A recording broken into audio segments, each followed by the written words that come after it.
Kaizen Sensei here with the whiteboard. Going to talk to you about something that's going to be pretty cool, especially because it is appropriate to what's happening today. Right now, we're faced with certain hardships as a result of the coronavirus or COVID-19 crisis. Businesses are taking heavy hits. They're facing hardships. Some of them don't know what to do. Hopefully that they'll be able to get through this. Okay? Hoshin Kanri is a solution. Hoshin Kanri is a Japanese term that I picked up from my Lean Six Sigma experience. Translated, it means star, needle, compass point. Basically what it means is direction. It is a focus that a company should aim for so that they can succeed. Hoshin Kanri is something that management starts off by developing what we all know as the strategic plan. We've always talked about what is your strategy, okay? How are you going to get there? Right now we are in the middle of a war, fighting different battles. And if we don't do this right, it could be bad. So we are going to be looking at how Hoshin Kanri can help you as a business.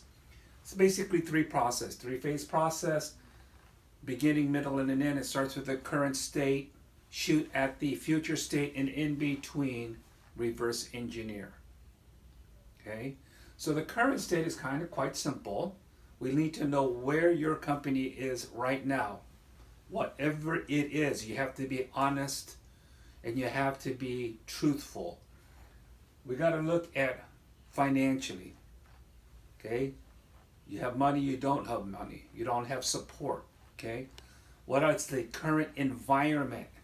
Okay? That covers many, many topics. Okay? As a result of it, you have problem statements. And you'll need to prioritize the most important to the least. Then you start to sit down and figure out what are the cause and effects, the hows and the whys. Pretty important. Now, here you would enter into the SWOT, or the strength, weakness, opportunities, and threat analysis. From the current state, you would try to evaluate what are the strengths that you have right now. Okay? And the other side, what are the weaknesses that can affect your movement towards the future? And on the future state, boom, when you set your strategic plan, you got to set up a time. 3 months, 6 months, a year, whatever that time is, you want to etch it in stone, in a calendar. And in that period, that ending period, that milestone, you want to shoot for certain goals. Financial goals, productivity goals, whatever those goals are, you want to have it in that future state. And it has to be reasonable. So say that you are a $5 million company, and then say in a year, if you set the goal for like 100 million, that would be kind of like unreasonable, okay? But if you want to go from 5 million to say maybe 7 million, or maybe 6.5, that would be something that you could work with, even with the struggles you're facing right now. So whatever you do and whatever you agree upon doing, you can reverse engineer the steps, okay? And from there, that is your plan of action.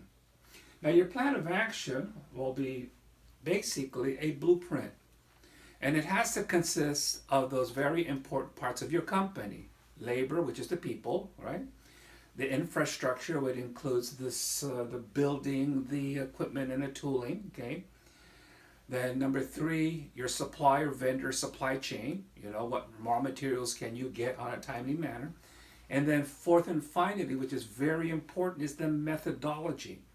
What methodology are you going to use to put everything together, which includes your financial situation? Because what's important is that each one of your steps will be a 3-phase effort. because you are going into this struggle phase, some of you might even be better than others. You're right now working to survive. What can you do to survive currently so that you can get through the initial part of the war, the heavy duty battles? Then once you've stabilized that, what can you do to recover? Okay, you might have taken some big hits.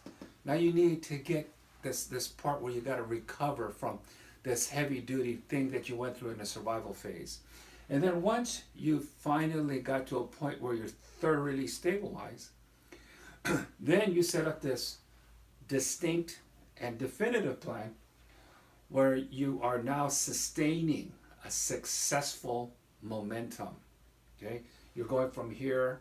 Now it could be small incremental steps, which I highly recommend, because you can actually keep your tabs on them. Okay, you can stay up with them. But if you want to go for the big kahuna, well, that's all up to you. That's part of your strategic plan, because you know who you are, you know what you do, you know everything about your company. Now, if I would come in there and evaluate it, I would question, the veracity of your resources, okay? Because it is time, money, and energy. And you do have resources, but maybe on a limited supply. So you really have to be careful about using what you have to win these battles, because what it's all important is there's a big war and you want to win that. And that's what the Hoshin Kanri does. It puts you into a focused mode. It disciplines you, okay? It requires a lot of discipline, and it might require you to sacrifice, which may or may not affect you as a manager or as an owner. But you have to make those decisions. Decisions are hard to make, but that's why we have consultants like me to step in to help you, okay? To help you. We're not here to bust your chops. We're trying to give you the truth. And the truth is important because you have to be honest with yourself, because that's what it takes to deal with crisis, okay? To deal with struggles. So Hoshin Kanri, and it is a very powerful tool. You could do it on your own. It isn't rocket science like people say. It's not magical, but it does take a process. And if you are not disciplined to follow a process, then you'll need help, okay? So anyway, I hope you like what you see, okay?